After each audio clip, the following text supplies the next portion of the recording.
Hello my dear NCERT learners, a very good morning to everyone. I hope आपका board का preparation बहुत धमाकेदार चल रहा होगा।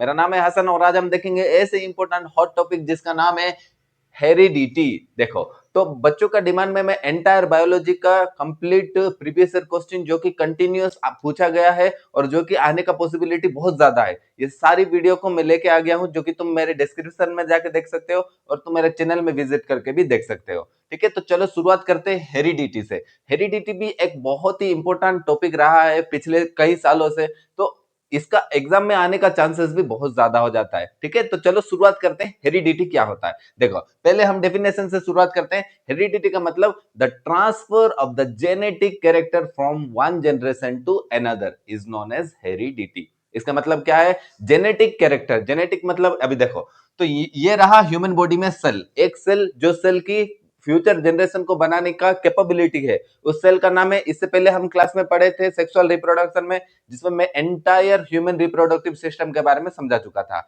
जो कि मेल रिप्रोडक्शन और फीमेल बोथ था। तो मैं ये भी डिस्क्रिप्शन में जाके दे दूंगा, तुम जाके इसको भी देख लेना। ठीक है, तो चलो शुरुआत करते हैं। क्या होता है, क्या प्रोसेस रहता है, ये जीन क्या है और ये जीन कहाँ प्रेजेंट रहता है, और ये हेरिडिटी मतलब जो जेनेटिक ट्रांसफॉर्मेशन कैसे होता है, इसके बारे में भी देखेंगे। इसके बाद हम मेंडल का इनहेरिटेंस के बारे में भी देखेंगे। तो पहले मैं बेसिक तुम्हें समझा दूंगा, उसके बाद हम मेंडल का इनहेरिटेंस शुरू कर देंगे। देखो, हमारे बॉडी में सेल है, मैं क्या बताया अभी कि एक सेल जो कि नेक्स्ट जनरेशन को बनाता है वो क्या है, उसका नाम मेल में है स्पर्म और फीमेल में है एग सेल। ठीक है, तो स्पर्म और एग का फर्टिलाइजेशन होता है, जाइगोट बनता है, जो कि हम प्रीवियस क्लास में देखे हुए थे। तो यही एक सेल को अब अगर हम ले, एक सेल के अंदर क्या रहता है बच्चों, एक सेल के अंदर न्यूक्लियस रहता है। तो न्यूक्लियस के अंदर क्या रहता है, क्रोमोसोम रहता है। क्रोमोसोम कैसे दिखता है, उसका स्ट्रक्चर ये रहा।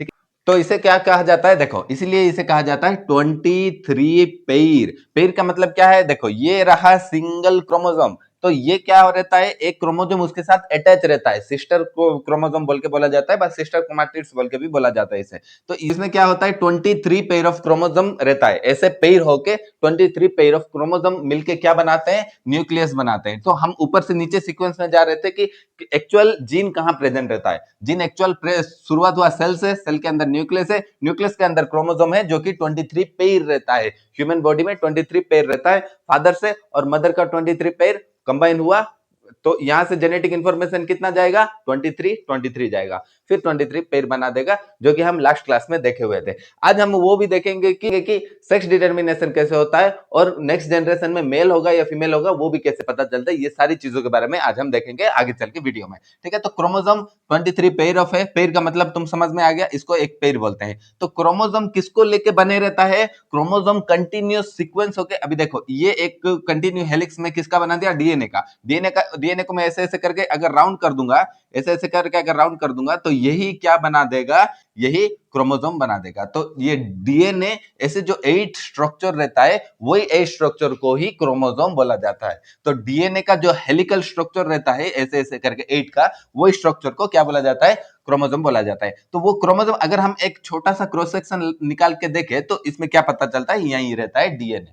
ठीक है, तो इसका मतलब क्या हो गया, डीएनए ऐसे ऐसे करके राउंड होके एक क्या बना देता है, एक क्रोमोसोम बना देता है। ये कितना पेयर रहता है, 23 पेयर रहता है। समझ में आ गया। देखो शुरुआत करते हैं सेल से। सेल के अंदर न्यूक्लियस है, न्यूक्लियस के अंदर क्या है, क्रोमोसोम है। क्रोमोसोम कितना रहता है, 23 पेयर ऑफ क्रोमोसोम रहता है। क्रोमोसोम किस चीज से बने रहता है, डीएनए से बने रहता है। अभी डीएनए के बाद नेक्स्ट क्या लिखा हूं, जीन।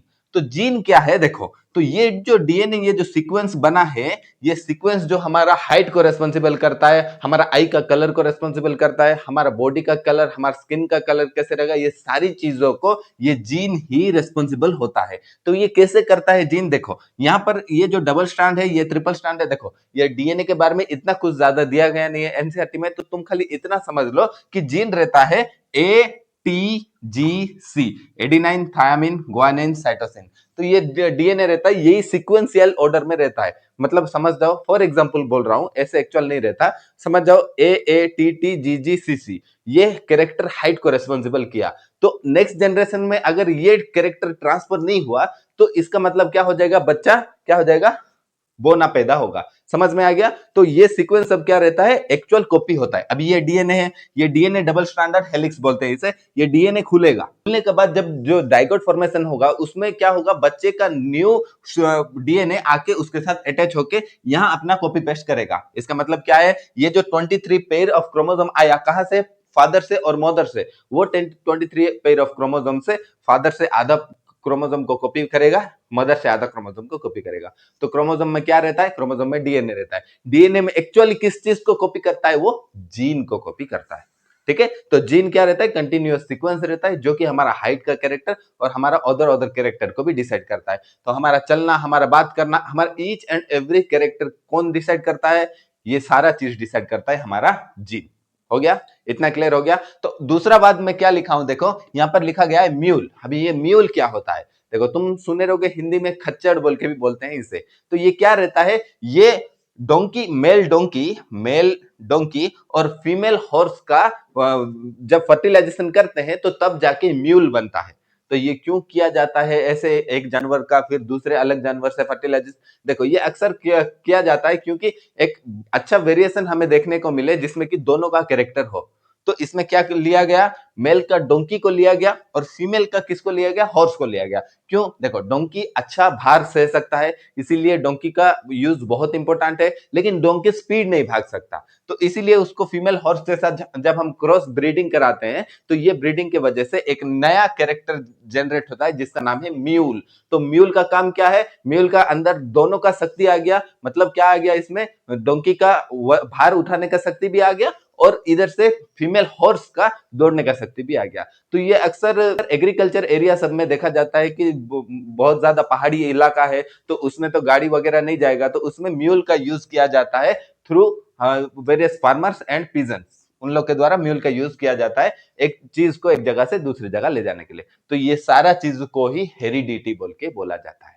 समझ में आ गया, heredity the transfer of genetic character from one generation to another. तो तुम अपने माँ बाप के तरह दिखते हो, माँ बाप के जैसे दिखते नहीं हो, एग्जैक्ट रेप्लिका नहीं हो, तुम माँ बाप के तरह दिखते हो, मतलब नियरली सिमिलर। इसका मतलब क्या है, इसका मतलब ये वेरिएशन। तो ये क्या होता है वेरिएशन, देखो तो माँ, मम्मी है, ये डैडी है, तो ये दोनों का कैरेक्टर मिलके तुम पैदा हुए, जिसमें कि दोनों का कैरेक्टर कुछ कुछ है। तो मम्मी का आई रहने से पापा का हाइट आई रहेगा, मम्मी का स्किन टोन आने से पापा का आई का कलर आए रहेगा। ये सारी चीजें रहता है, ये सारी चीजों को मिक्स होके ही एक नया चीज बनता है जिसको हम जाइकोट बोलते हैं, जो कि ह्यूमन रहता है। तो इससे क्या पता चलता है कि पूरे हमारे अर्थ में जितने भी ह्यूमन है वो सब ह्यूमन एक दूसरे से डिफरेंस है। क्यों डिफरेंस है, क्योंकि इसमें वेरिएशन आ गया। देखो हेरिडिटी मतलब माँ बाप का कैरेक्टर ट्रांसफर होके चाइल्ड तक आना, इसको हेरिडिटी कहा गया। लेकिन वेरिएशन क्या होता है, वेरिएशन जो चीज तुम्हारा बॉडी अपने आप बनाता है, मतलब जो चेंजनेस आता है तुम्हारे बॉडी में, इसको ही बोला जाता है वेरिएशन। मतलब अब तुम्हारे माँ बाप तो बहुत अच्छे हैं लेकिन तुम्हारा गुण थोड़ा चेंज हो गया है मजाक कर रहा हूं, ऐसे नहीं है। तो वेरिएशन क्या रहता है, वेरिएशन एक स्लाइड चेंजनेस रहता है जिसके वजह से एक इंडिविजुअल यूनिक बन जाता है। तो जैसे कि हमारा फिंगरप्रिंट है, तो ये क्या है, पूरा हमारे अर्थ को कंपेयर करें तो ये हमारा फिंगरप्रिंट किसी के साथ भी मैच नहीं होगा, क्योंकि ये एक यूनिक चीज बनता है। तो ये कैसे बनता है, वेरिएशन। देखो वेरिएशन तुम्हारे चैप्टर में कट कर दिया है, नहीं तो वेरिएशन भी बहुत अच्छा टॉपिक था समझाने के लिए, तो इसीलिए मैं ये चीज में ज्यादा डेप्थ में नहीं जा रहा हूँ वेरिएशन क्या होता है। लेकिन तुम इतना समझ जाओ कि वेरिएशन का मतलब है चेंजनेस। ठीक है, ठीक है, ठीक है, वेरिएशन का मतलब है चेंज। ठीक है, चेंज हो जाना, कुछ चीजों का बदल जाना, जो जेनेटिक ट्रांसफॉर्मेशन हो रहा है उसमें कुछ कुछ चीजें नया इंक्लूड हो जाना, उसको ही वेरिएशन बोला जाता है। ठीक है, वेरिएशन का मतलब क्या रहता है, चेंजनेस। तो ये था हेरिडिटी के बारे में। अब हम देखते हैं मेंडल क्या किया, ये जो जेनेटिक ट्रांसफॉर्मेशन किया तो वो देखा कि हाइट का कैरेक्टर कहाँ आ रहा है, कहाँ प्लांट ड्वार्फ हो जा रहा है, ये सारी चीजें वो नोटिस किया। उसका फास्ट जनरेशन क्या था, फिनोटाइप रेशियो, जीनोटाइप रेशियो, ये सारी टर्म के बारे में हम देखेंगे। तो तुम आराम से बैठो, ईयरफोन लगा लो और ये चीज को कंप्लीटली लिसन करो, ये एग्जाम के लिए बहुत इंपॉर्टेंट बन जाता है। ठीक है, तो नेक्स्ट देखते हैं मेंडल लॉ ऑफ इनहेरिटेंस। तो चलो अब हम देखते हैं मेंडल लॉ ऑफ इनहेरिटेंस क्या कहता है। तो मेंडल कौन है? मेंडल एक साइंटिस्ट था जिसका पूरा नाम था ग्रेगर जोहान मेंडल। यही है फादर ऑफ जेनेटिक्स। क्वेश्चन पूछ देगा फादर ऑफ जेनेटिक्स कौन है? Gregor Johan Mendel. तो ये मेंडल बाबा इतना इंपॉर्टेंट क्यों है तुम्हारे लिए? देखो, तो मेंडल ने ही ये ड्वार्फ प्लांट का कॉन्सेप्ट को इजाद किया था। देखो, तुम्हारे मम्मी पापा जब छोटे थे तो उनके टाइम में लंबे लंबे राइस के पेड़ हुआ करते थे, लंबे लंबे मतलब मेरे से भी लंबे राइस के पेड़ हुआ करते थे। तो उसके बाद अभी हमारा जनरेशन क्या देख रहा है? छोटा छोटा ड्वार्फ ड्वार्फ प्लांट देख रहा है। लंबे मतलब जैसे कि गन्ने के बागीचे जितने लंबे लंबे रहते हैं उतना लंबा लंबा एक राइस का पेड़ हुआ करता था। तो इससे प्रॉब्लम क्या क्रिएट होता था? पहले राइस का पेड़ लगाओ, फिर इंतजार करो वो छोटे से बड़े हो के फिर वो फल दे। तो इस वजह से बहुत प्रॉब्लम होता था और हमारे फार्मर भाई लोग को भी बहुत परेशानी उठाना पड़ता था। लेकिन आजकल क्या आ गया है? इसको ही बोला जाता है हाइब्रिड। हाइब्रिड ही यही रहता है कि क्या किया जाता है, उसका हाइट का कैरेक्टर को उससे निकाल लिया गया। तो जिसके वजह से क्या हुआ? वो लंबा तो नहीं लेकिन बाकी गुणवत्ता में उसका कैरेक्टर सेम ही रहा। ठीक है, तो यही चीज शुरुआत किसने किया था? Gregor Johan Mendel. ठीक है, इसकी इसीलिए इसे कहा गया फादर ऑफ जेनेटिक्स बोल के। तो ये देखो, ग्रेगर जोहान मेंडल क्या कर रहा था? अपने बागीचे में आराम से घूम रहा था। घूमते घूमते वो उसने एक चीज नोटिस किया कि एक पी प्लांट क्या था? एक सेम फल था लेकिन वो प्लांट का हाइट बहुत छोटा था। मतलब इसका एक सब प्लांट का हाइट बहुत बहुत लंबा था लेकिन एक प्लांट ऐसे था जो कि बहुत छोटा था, ड्वार्फ था। ड्वार्फ रहने के बावजूद भी उसमें फल का क्वांटिटी सेम था। जितना क्वांटिटी लॉन्ग प्लांट में था वही सेम क्वांटिटी ड्वार्फ प्लांट में था। तो इससे वो पता चला कि ग्रेगर जॉन मेंडल को कि नहीं, ये भी कुछ ड्वार्फ कैरेक्टर रह सकता है। फिर आगे चल के उसने स्टडी किया, स्टडी करके ये F1 जनरेशन F2 जनरेशन का कॉन्सेप्ट लेके आया। ठीक है, जो कि अभी हम आगे चल के देखते हैं। तो मेंडल मेंडल कौन है? फादर ऑफ जेनेटिक्स है मेंडल। तो वो क्या किया? तो पहले एक प्योर टाल प्लांट को लेके आया। देखो, प्योर और ड्वार्फ का मतलब क्या है? देखो यहां पर मैं क्या लिखा हूं। अभी देखो, ह्यूमन का केस एक बार हम एनालाइज कर देते हैं, इसके थ्रू हम प्लांट का केस देखते हैं, इसके बाद तुम्हारा डाउट क्लियर हो जाएगा। तो इसमें क्या है? देखो, मेल में मैं जो प्रीवियस क्लास में कहा था तुम्हें, मेल में 23 पेयर ऑफ क्रोमोसोम रहता है, फीमेल में भी 23 पेयर ऑफ क्रोमोसोम रहता है। तो पेयर से कितना आएगा? 23 आएगा। फिर मदर से भी कितना आएगा? 23 आएगा। तो ये 23 मिलके फिर से 23 पेयर बनाएगा जो कि बेबी का फॉर्मेशन करता है। मतलब फादर से आधा कैरेक्टर आया, मदर से आधा कैरेक्टर आया, फिर मिलके एक न्यू बोर्न बेबी को बनाया। ठीक है, तो इसमें क्या हुआ? देखो, 23 पेयर था, उसमें से 23 आया। ऐसे ही सेम केस होता है यहां पर। ये फर्स्ट जनरेशन का क्रॉस है। तो मेंडल क्या किया? अपने पहले पूरा हाइट वाला प्लांट को लिया जिसका नाम क्या था? कैपिटल टी उसने दिया। कैपिटल टी क्या है? ये दो तो क्या है? ये दो तो उसका जेनेटिकल कैरेक्टर है। तो वो प्योर टाल प्लांट को लिया, प्योर लंबा प्लांट को लिया। तो वो किसके साथ ब्रीड किया? उसको ब्रीडिंग किया सबसे छोटा प्लांट को, मतलब जिसका कैरेक्टर भी और जो दिखने में भी छोटा है। तो सबसे छोटा प्योर ड्वार्फ प्लांट को लेके वो ब्रीडिंग किया। कैसे ब्रीड किया? क्रॉस पोलिनेशन करने की वजह से। इसमें क्या हुआ? देखो, ये प्योर टाल प्लांट का दो टी से एक टी आएगा, जैसे यहां पर हुआ था 23 इसका मतलब क्या है? ये 23 है। ये दोनों में से कोई से एक 23 आएगा। तो ये ऐसे ही आया यहां पर भी कैपिटल टी। फिर यहां पर दो स्मॉल टी से एक स्मॉल टी आया। फिर जब क्रॉस पोलिनेशन किया गया तो तब रिजल्ट में क्या मिला?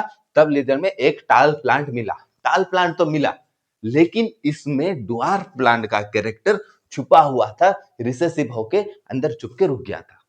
इसका मतलब क्या है? एक सिंपल लैंग्वेज में समझाऊं तो, अगर इमेजिन करो तुम्हारे मम्मी काले हैं और पापा गोरे हैं, तो जब तुम पैदा हुए तो तुम गोरे थे। इसका मतलब क्या हुआ? तुम्हारा जो ब्लैक कैरेक्टर तुम्हारा मम्मी से जो आया हुआ है वो तुम्हारे बॉडी के अंदर ही है।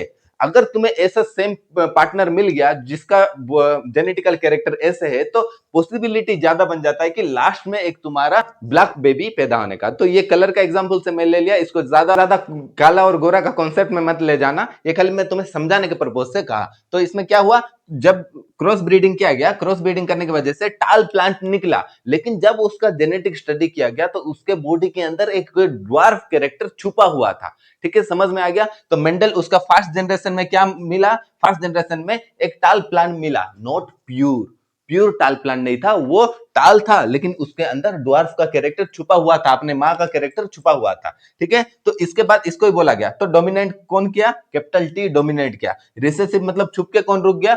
स्मॉल टी छुप के रुक गया। तो मेंडल क्या किया, ऐसे ही और एक प्लांट को भी सेम ब्रीडिंग किया। सेम ब्रीडिंग करके यहां पर क्या कर दिया, देखो यहां पर कैपिटल टी स्मॉल टी लिया, यहां पर भी कैपिटल टी स्मॉल टी। तो ये दोनों प्लांट का क्या कर दिया, ये ब्रीडिंग कर दिया, सेल्फ पोलिनेशन, मतलब सेम सेम कैरेक्टर प्लांट का सेल्फ पोलिनेशन किया। तो सेल्फ पोलिनेशन करने के बाद मेंडल को बहुत कंफ्यूजन हो रहा था कि हम नेक्स्ट जनरेशन को कैसे बनाएं, कितना रेशियो आएगा, क्या आएगा। तो तब आ गया हमारा पुनीत बाबा।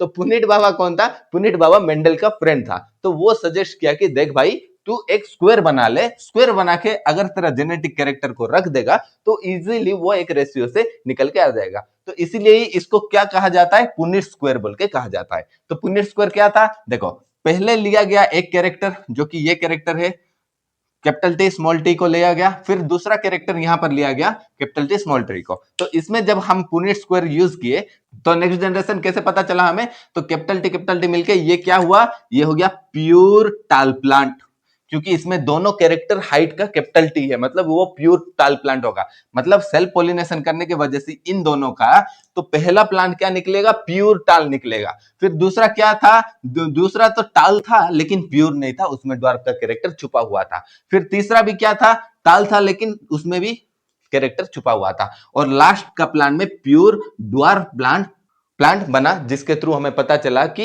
ये ड्वार्फ भी कैरेक्टर एग्जिस्ट कर सकता है। तो ये जब सेल्फ पोलिनेशन किया गया, सेल्फ पोलिनेशन का रिजल्ट क्या निकला, देखो फिनोटाइपिक रेशियो, यहां पर मैं क्या लिखा हूं, फिनोटाइपिक। फिनोटाइपिक मतलब हमें आंखों देखा है वो प्लांट कैसे दिख रहा है, लंबा दिख रहा है, छोटा दिख रहा है, कैसे दिख रहा है, इसीलिए इसको कहा जाता है फिनोटाइप रेशियो। तुम दूर से देखो, दूर से देखने से क्या दिख रहा है, हाँ ये भी लंबा है सर, ये भी लंबा है, ये भी लंबा है। तो इसमें क्या हुआ, तीन लंबे कैरेक्टर का जन्म हुआ। कितना, तीन लंबे कैरेक्टर का जन्म हुआ। इसको बोला जाता है फिनोटाइपिक। दिखने में वो कैसा है, तो दिखने में ये तीनों टॉल है, समझ में आ गया, लेकिन एक प्लांट क्या है, ड्वार्फ है। तो इसीलिए फिनोटाइपिक रेशियो क्या हुआ, 3:1 आ गया।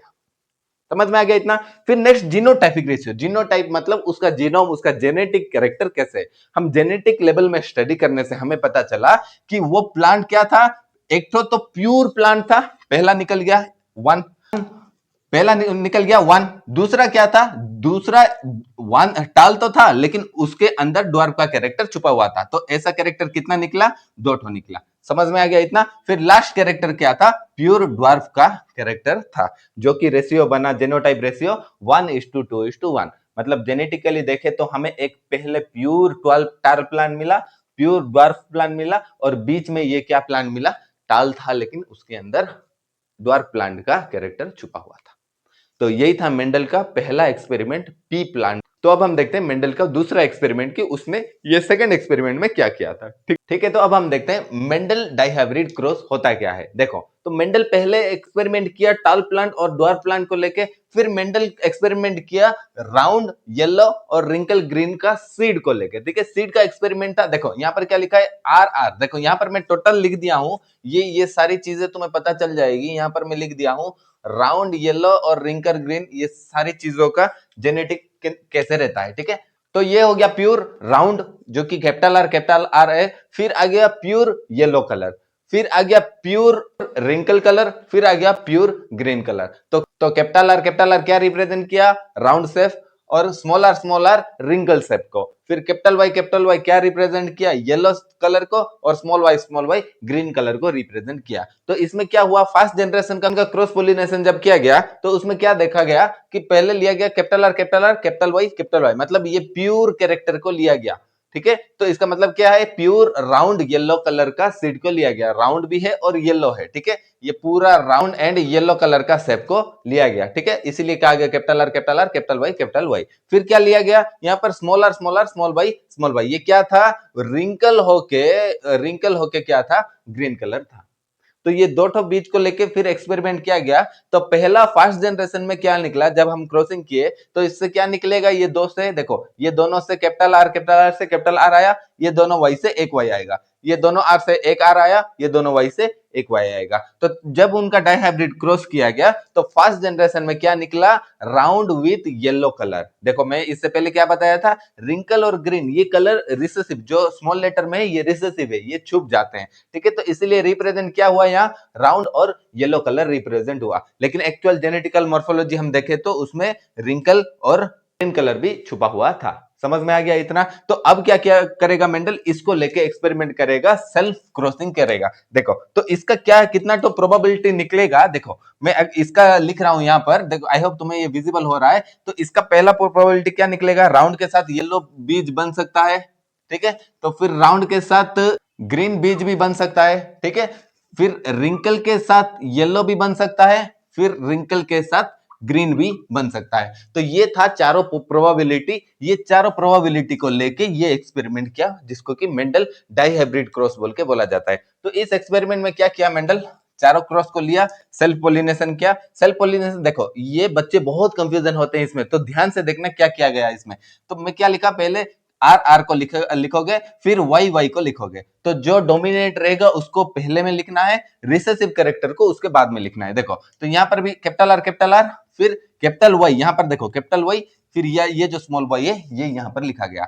समझ में आ गया, रिसेसिव कैरेक्टर को बाद में लिखना है और स्मॉल लेटर में लिखना है। तो ये हो गया डोमिनेंट ये दोनों में से, तो इसीलिए ये पहले लिखा गया, ये उसके बाद में। तो ऐसे करके मेंडल का एक्सपेरिमेंट पूरा डाइहाइब्रिड क्रॉस का बना दिया गया। समझ में आ गया इतना? तो इसमें देखो मैं क्या लिखा हूं, ये round yellow, round yellow, round yellow, फिर आ गया राउंड येलो, फिर रिंकल ग्रीन, ऐसे करके ये आर मतलब राउंड है और जी मतलब ग्रीन है, वाई मतलब येलो है। तो इतना तुम समझ जाओगे। तो अभी देखो शुरुआत करते हैं कैसे हुआ पहला फिनोटाइपिक रेशियो। तो मैंने क्या कहा था, फिनोटाइपिक मतलब उसका देखने में कैसे है, मतलब दूर से वो प्लांट देखने में कैसे है। तो देखो चलो शुरुआत करते हैं, पहला देखते हैं round yellow. Round yellow plant कितना ठो है, देखो 1 2 राउंड येलो 3 4 राउंड येलो 5 हो गया, 6 देन 7 फिर 8 देन 9। तो 9 ठो राउंड येलो कैरेक्टर आ गया, तो इसीलिए 9 को हम कट कर देंगे। समझ में आ गया इतना? फिर दूसरा क्या है, दूसरा देखो हम ये 4 कंप्लीट कर दिए, यहां तक भी कंप्लीट कर दिए। अब ये देखो रिंकल ग्रीन, रिंकल ग्रीन ढूंढो कितना है, 1 ये 2, फिर ढूंढो रिंकल ग्रीन कहां पर है, ये 3। तो टोटल 3 तो रिंकल ग्रीन है, ये भी हमारा क्लियर हो गया। तो यहां तक क्लियर हो गया, ये भी खत्म हो गया था। अब हम देखते हैं रिंकल येलो कितना कैरेक्टर है। तो देखो यहां पर है रिंकल येलो 1, ये रहा 2, ये रहा 3। तो रिंकल येलो कैरेक्टर भी 3 तो हमारा मिल गया। तो अभी लास्ट कैरेक्टर क्या बचा, रिंकल और ग्रीन, जो कि एक तो ही है ये एंटायर स्ट्रक्चर में, पुनेट स्क्वायर में। समझ में आ गया, यहां तक ये था फिनोटाइपिक रेशियो। अब हम जीनोटाइपिक रेशियो देखते हैं, जो कि बच्चे बहुत कंफ्यूजन होते हैं। इसको याद रखने का सिंपल है, 1:2:2:4:1:1:2:1:1। ठीक है, तो ये तुम्हें याद रुक जाएगा, एक बार तुम प्रैक्टिस कर लो, पहले देख लो फिर बाद में प्रैक्टिस कर लेना। तो ये कैसे आया देखो, तो हम अब क्या देखते हैं, जेनेटिकली कौन सा सिमिलर है। तो राउंड और येलो, प्योर राउंड और येलो कितना तो है, एक ही है, ठीक है। तो इसीलिए ये एक को हम कट कर देंगे। फिर हम नेक्स्ट देखते हैं, राउंड येलो के साथ ये जो स्मॉल वाई है, मतलब ये जो रिसेसिव कैरेक्टर किसका है, ये ग्रीन का कैरेक्टर जो छुपा हुआ है, हम वो देखते हैं। ठीक है, मतलब इस सिंपल लैंग्वेज में बोलने से 3 तो कैपिटल एक स्मॉल को ढूंढो। 3 तो कैपिटल एक स्मॉल ये रहा, फिर कहां गया 3 तो कैपिटल एक स्मॉल ये रहा, फिर है क्या ढूंढो, 3 तो कैपिटल एक स्मॉल नहीं, तो ये रहा टोटल 2 ठो। समझ में आ गया। फिर हम देखते हैं कैपिटल आर स्मॉल आर 2 ठो कैपिटल वाई, ये कैरेक्टर ढूंढो, ये रहा एक capital R small R capital Y, ऐसा कैरेक्टर ढूंढो, कहां पर है देखो ये रहा 2। ठीक है, समझ में आ गया। तो यहां पर हम 2 को कट कर देंगे। तो इसके थ्रू ऐसे कट कर देने से तुम्हें पता चल जाएगा कि कैसे कैरेक्टर, ये एग्जाम में कट नहीं करना है, ये तुम रफली कर सकते हो, जिसके थ्रू तुम्हें एक एग्जैक्ट रेशियो पता चल जाएगा कितना आ रहा है। तो अब हम देखते हैं capital R capital Y small Y, कहां पर है, एक है, ये है 2, ये है 3, ये है 4। तो टोटल कितना तो है, 4 ठो कैरेक्टर है जिसको हम कट कर दिए। हो गया यहां तक क्लियर। अब हम देखते हैं 2 कैपिटल 2 स्मॉल कहां पर है, एक है ये 2 कैपिटल 2 स्मॉल, और ढूंढो है क्या 2 कैपिटल 2 स्मॉल, नहीं और कहीं पर भी नहीं है, इसीलिए 1 का चीज को भी हम कट कर देंगे। फिर हम देखेंगे नेक्स्ट क्या है, एक कैपिटल है फिर 3 स्मॉल है, एक कैपिटल लेटर है 3 स्मॉल है, ढूंढो कहां पर है, देखो एक कैपिटल है 3 स्मॉल है, मिल गया। तो इसको भी कट कर दो। फिर नेक्स्ट ढूंढो 2 स्मॉल और 2 कैपिटल, ये कहां पर है, देखो 2 स्मॉल 2 कैपिटल, और है क्या 2 स्मॉल 2 कैपिटल, नहीं है, इसीलिए 1 का रेशियो भी कट हो गया। फिर नेक्स्ट रेशियो कौन सा देखते हैं, 2 स्मॉल 1 कैपिटल 1 स्मॉल, तो ये देखो सेम 2 टो है, तो 2 टो भी यहां पर कट हो गया। फिर लास्ट रुका जो कि रिंकल और ग्रीन कैरेक्टर 1 है, ये भी कट हो गया। तो समझ में आ गया इतना। देखो इसको याद कैसे रखना है, पहले तुम कैसे याद रखोगे, 1 2 2 4, ठीक है, 1 2 2 4 हो गया इतना, 1 2 2 4 इतना क्लियर हो गया। फिर बाद का इजी है 1 2 1 2 1, 1 2 1 2 1। तो पहले कैसे याद रखना है, 1 2 2 4 1 2 1 2 1, हो गया सिंपल, इतना ही था Mendel genotypic ratio of dihybrid cross के बारे में। तो इसके बाद अब हम देखते हैं कि ह्यूमन में जेनेटिक कैरेक्टर कैसे ट्रांसफर होता है और बॉय और गर्ल कैसे बनते हैं, ये सारी चीजों के बारे में अब हम देखते हैं। आई होप ये सारी चीजें तुम्हें समझ में आ गई है। मैं थोड़ा साइड हो जा रहा हूं, तुम स्क्रीनशॉट इस चीज का ले लो, ठीक है। तो अब हम देखते हैं नेक्स्ट। तो चलो अब हम देखते हैं सेक्स डिटर्मिनेशन के बारे में। देखो इस टॉपिक से रिलेटेड बहुत सारे मिथ जो कि पहले माना जाता था कि ओनली मदर ही रेस्पॉन्सिबल है डॉटर को पैदा करने के लिए, लेकिन ये मिथ कंप्लीटली रॉन्ग है, जो कि हम आगे चल के देखेंगे कि मदर रेस्पॉन्सिबल नहीं है डॉटर चाइल्ड को पैदा करने के लिए। ये रेस्पॉन्सिबिलिटी किसका है? ये रेस्पॉन्सिबल स्ट्रेट फादर ही होता है रेस्पॉन्सिबल।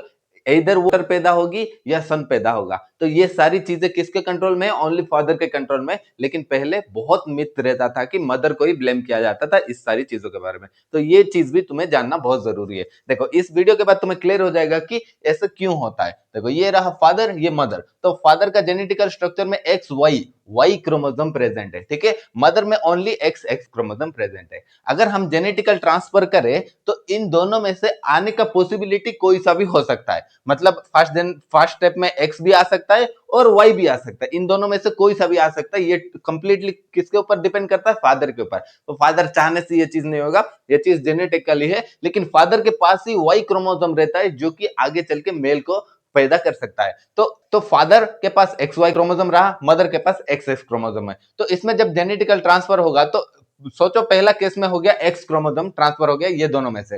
तो ये एक्स और मदर के पास ओनली एक्स क्रोमोसोम है। ये दोनों में से कोई सा भी अगर ट्रांसफर हुआ तो वो एक्स ही रहेगा, क्योंकि मदर के पास वाई क्रोमोसोम प्रेजेंट नहीं है। तो इस वजह से क्या होता है, अगर फादर से एक्स क्रोमोसोम आ गया और एक्स एक्स एक्स मिलकर जो ब्रीडिंग बनेगा वो ब्रीडिंग से ही एक्स एक्स मतलब क्या है? डॉटर और गर्ल चाइल्ड पैदा होगी। समझ में आ गया इतना? और इसके साथ क्या होता है, अगर फादर का क्रोमोसोम वाई क्रोमोसोम ट्रांसफर हो गया और मदर के पास तो ऑप्शन ही नहीं है, उसके पास दो क्रोमोसोम में से कोई सा ट्रांसफर होने से एक सी क्रोमोसोम रहेगा। तब जब इसका ब्रीडिंग होगा, ब्रीडिंग होने से यहाँ पर जो वाई क्रोमोसोम आया, ये वाई क्रोमोसोम ही बेबी बॉय को पैदा करेगा। समझ में आ गया? सन और बॉय को पैदा करेगा ये वाई क्रोमोसोम। इसका मतलब क्या पता चल गया कि फादर ही रेस्पॉन्सिबल है क्या पैदा करने का? बॉय और गर्ल डिसाइड करने का, क्योंकि मदर के पास वाई क्रोमोसोम प्रेजेंट ही नहीं है, ठीक है। देखो यहाँ पर मैं लिख दिया हूं 23 पेयर। अभी देखो ये हो गया, ये कितना हो गया? 23 पेयर, क्योंकि हर एक ह्यूमन बीइंग के पास 23 पेयर ऑफ क्रोमोसोम है। यहाँ फादर का 23 पेयर, मदर का 23 पेयर, इसमें से आया 23 पेयर ऑफ क्रोमोसोम बना। ये मैं आगे का वीडियो में बता चुका हूं।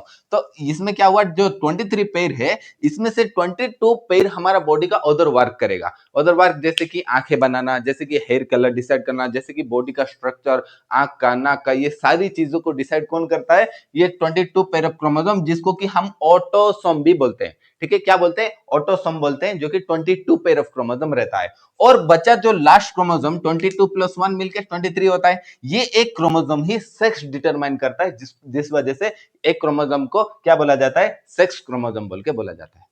हो गया क्लियर इतना? तो 22 पेयर क्या किया? अदर वर्क किया, जिसको ऑटोसोम बोला गया। और 1 पेयर, एक क्रोमोसोम कंप्लीटली डेडिकेटेड कर दिया गया है सेक्सुअल कैरेक्टर को डिसाइड करने के लिए। तो इसीलिए इसे 1 क्रोमोसोम को सेक्स क्रोमोसोम बोल के भी बोला जाता है। ठीक है, समझ में आ गया इतना? तो यही था कंप्लीट सेक्स डिटर्मिनेशन और कंप्लीट हेरिडिटी के बारे में। आई होप तुम्हें ये एंटायर हेरिडिटी समझ में आ गया है। हेरिडिटी का टॉपिक में इतना ही है, इससे टॉपिक बाहर नहीं जाएगा एग्जाम में। तो अपना एग्जाम का प्रिपरेशन को बेस्ट देना माय डियर स्टूडेंट। तो ठीक है, मिलते हैं तब तक के लिए नेक्स्ट वीडियो में। तब तक के लिए बाय बाय।